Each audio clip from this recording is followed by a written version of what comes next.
दोस्तों, सभी सनातन भाइयों का एसबी यूट्यूब स्टूडियो में बहुत बहुत स्वागत है। अभिनंदन करे स्वीकार। आपको आपके भाई सुरेंद्र भारद्वाज का प्यार भरा नमस्कार। दोस्तों, आज मैं एक सच्ची और बचपन की कहानी सुनाना चाहूँगा। हमारी कहानी, मेरी जुबानी। इससे पहले मैं वही 2 लाइन पहले बोलना चाहूँगा कि कहते हैं कि पैर की मोच, किसी ने कहा है कि पैर की मोच और छोटी सोच हमें आगे नहीं बढ़ने देती, और ऐसे ही टूटी कलम, औरों से जलन हमें अपना भाग्य लिखने नहीं देती। एक तो हम जो है ना, हमेशा ईर्ष्या में घुसे रहते हैं एक दूसरे से, कि खुद तो कुछ करना नहीं और दूसरों से जलन पाल लेते हैं। और ऐसे ही जो कहते हैं ना कि पैर की मोच और छोटी सोच, जैसे पैर जिसका दर्द कर रहा हो, उसे मोच आई है, मांस फट गया, उसे चला भी नहीं जा रहा, फिर भी वो दूसरे के बारे में ऐसे सोचता रहता है, तो इसलिए वो आगे नहीं बढ़ सकता। तो ऐसे ही मैं कह रहा हूँ कि हम छोटे बच्चे थे, तो बचपन में जो है ना, मैं ये कहता हूँ कि जब छोटा बच्चा होता ना, वहीं से सपने नहीं लेगा, अब भाई ये करना है, तो आगे कुछ नहीं कर पाएगा। अगर ऐसे रफ आपने ठीक है स्कूल में जा रहा है, उसका कोई टारगेट नहीं है, कोई एम्बिशन नहीं है, तो एम्बिशियस होना भी बहुत ज़रूरी है। तो ऐसे ही हम बचपन में छोटे भाई, 2 छोटे भाई थे, 2 हम बड़े भाई थे, 4 भाई थे उस ज़माने में। अच्छे कई बच्चे हुआ करते, और बीच में एक सिस्टर थी, 5 बहन भाई थे। तो हमारी 2-2 की जोड़ी थी, 2-2 भाइयों की। तो जहाँ भी जाते थे तो बड़ा भाई जो था मेरा, हम लोग जब हम जाते थे इकट्ठे, तो सब ये कहते हैं भाई राम लक्ष्मण है दोनों भाई। और वो बहुत ही, एक्चुअल में मेरा बड़ा भाई है ना, वो राम ही है आज भी मेरे लिए। आगे वो इतना सीधा और इतना हंसमुख है, हमेशा। वैसे खुद कुछ नहीं इतना ज़्यादा बोलता, लेकिन हमारे को कभी ये नहीं टोकता कि भाई हम उससे छोटे हैं तो हमारे ऊपर कोई ऐसे दबाव बना हुआ। तो जैसे हम बोलते हैं तो हाँ भाई ठीक है। तो मैं अपने भाई के साथ जब भी हम कहीं पे भी जाते थे तो मैं उसके पीछे-पीछे जाता। एक बार वो बोलता था, "तू क्या करेगा यार? मैं तो वहाँ जा रहा हूँ।" "ना, मैं भी चल लूँगा आपके साथ।" तो अच्छा, अच्छा चल। तो वही कह रहा हूँ मैं। तो हम जैसे हमारा रूटीन था, अभी सुबह स्कूल जाना है, स्कूल से आके फिर 4 बजे छुट्टी होती थी हमारी, तो आके अपने एक-एक रोटी, एक-एक गिलास दूध का और मलाई का मट्ठा बनाकर रोटी खा के, फिर हमारा डेली का एक ही काम था, खेत में जाना। और आते दफ़े खेत में ऐसे गाय-भैंस के लिए हरा चारा होता था, बरसिम, तो बरसिम का वो काट के लाते थे आते टाइम। तो उसके बाद में फिर हम आगे बताऊँगा कि हम बचपन से ही हमारे हमारे को जो था ना, मंदिर जाने का बहुत शौक था।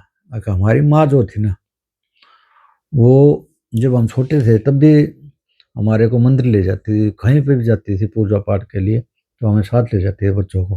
अब भाई उससे ज़्यादा अगर वो टाइम नहीं दे पाऊँ थी, क्योंकि खेती-बाड़ी का काम होता था घर में, तो कम से कम मंदिर जाने से बच्चे का एक इधर-उधर नहीं घूमेगा, ऊपर से फिर उसके भाव भी अच्छे होंगे भगवान के प्रति, धर्म के प्रति।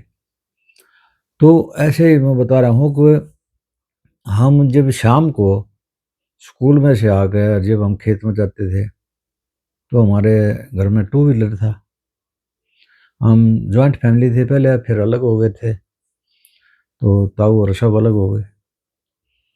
तो हम अपने भाई को मैं बात करता था, मैं भाई, बोले हाँ। हाकिम का वो कुतुबगढ़ में है ना, हमारा गांव बॉर्डर का गांव था, तो दिल्ली के पास में बिल्कुल, अगला गांव दिल्ली का था। तो मक्का कुतुबगढ़ में मैं है ना एक गाड़ी देखा, एक गली में गाड़ी खड़ी है बहुत बड़ी, और वह चलती नहीं, वो मेरे ख्याल में खराब हो रही है। तो वह अगर हम ले लें और उस पर पिताजी द्वारा इंजन रखवा दें उसके ऊपर डीजल का, उस जमाने में जो डीजल जो था ना, डीजल बहुत सस्ता था और पेट्रोल महंगा था, तो सब ये लोग जो पुरानी गाड़ी ले गए ना उसके ऊपर डीजल का इंजन रखवा गए ना चलाया करते, फिर वो सस्ता चलाया करता, उसमें उसकी एवरेज अच्छी हो जाया करती गाड़ी की। तो मेरे पिताजी उस जमाने के बहुत बड़े इंजीनियर थे, हमारा सोनीपत में गैरेज था, तो पिताजी जो था हम ये कहते थे पिताजी द्वारा ना हम वो इंजन रखवा लेंगे डीजल का, और फिर है ना ये उस टाइम में हम जो आटा पिसवाने जाते थे, हमारी समस्या क्या थी कि हम आटा पिसवाने जाते थे दिल्ली के गाँव में, क्योंकि हरियाणा में दिन में लाइट नहीं आया करती बिल्कुल भी, तो आटा कई कई दिन में मिल जाता, रात रूत को पीसा करते गाँव में एक चक्की थी जो, तो हम सोचा करते कि कुतुबपुर या मुंगेशपुर गाँव में जाकर अपना आटा बनवा लेंगे। तो उस टाइम में हमारे गांव बॉर्डर का होने के कारण तो पुलिस रहती थी हमारे गांव में, तो गेहूं की पकड़ थी उस टाइम में, दिल्ली नहीं ले जाने देते थे, तो हम भी साइकिल पर जाते थे पहले ले गेहूं आटा पिसवाने, तो हमारे को टोकते थे तुम कहाँ लेके जा रहे हो गेहूं, हम कहते आटा बनवा के लाओगे। तो ठीक है, वो बेचारे वो भी अपने लोकल होते थे पुलिस वाले भी, वो कहते थे चलो ठीक है जाने दो बच्चे। तो मैं अपने भाई को बोलता था, मैं भाई हमें ये पुलिस वाले भी नहीं टोकेंगे फिर, और ये जो गेहूँ है ना वो गाड़ी लिए पाछे हम अपन डिग्गी में रख लिया करेंगे गेहूँ ने, बड़ी डिग्गी बांटती, वो टोयोटा गाड़ी पड़ी थी, वो को खराब गाड़ी थी वो, तो उसमें आटा पिसवा के लाया करेंगे फिर, मतलब बचपन था अपन लेकिन वो भी एक एम्बिशन था हमारा, अब भाई एक ऐसा था आगे बढ़ने की एक सोच थी, वो पहला कदम था वो हमारा।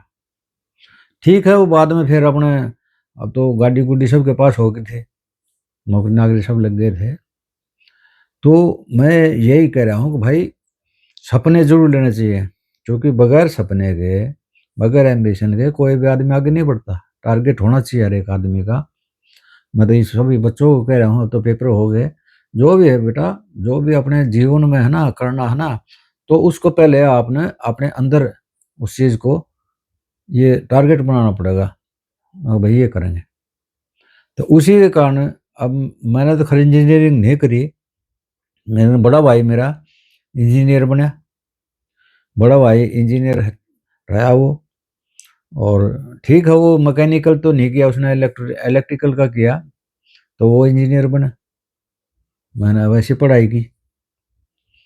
तो ये कह रहा हूँ भाई बगैर टारगेट के जो नहीं पढ़ते हैं ना जो बच्चे, वो पता क्या करते हैं, वो बड़े भी हो जाते हैं उनके बच्चे भी हो जाते हैं, लेकिन वो फिर भी अपने माँ बाप को ही कोसते हैं, मेरे माँ बाप ने ये नहीं करा उसने ये नहीं करा।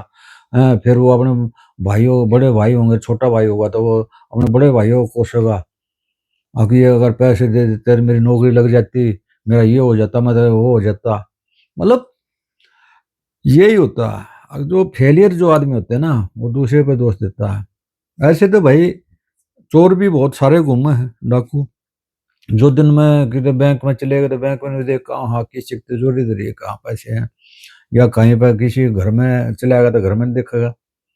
लेकिन सच्चाई ये है कि कभी भी चोर पैसे वाला नहीं होता, वो कह रहे ना अगर धनवानों का धन घटे ना चोरों के चुराए से, और चोरों का कभी पैसा रहता नहीं, क्योंकि वो चोरी का माल तो मोरी में जाएगा, कि चोर जो होता ना, क्योंकि जो कमाई ये नहीं करी उसने, जो अपनी मेहनत से नहीं कमाया, उस पैसे की वैल्यू कहाँ होगी, वो ऐसे उसको खा पी जाएगा, फिर वो एक अंगला।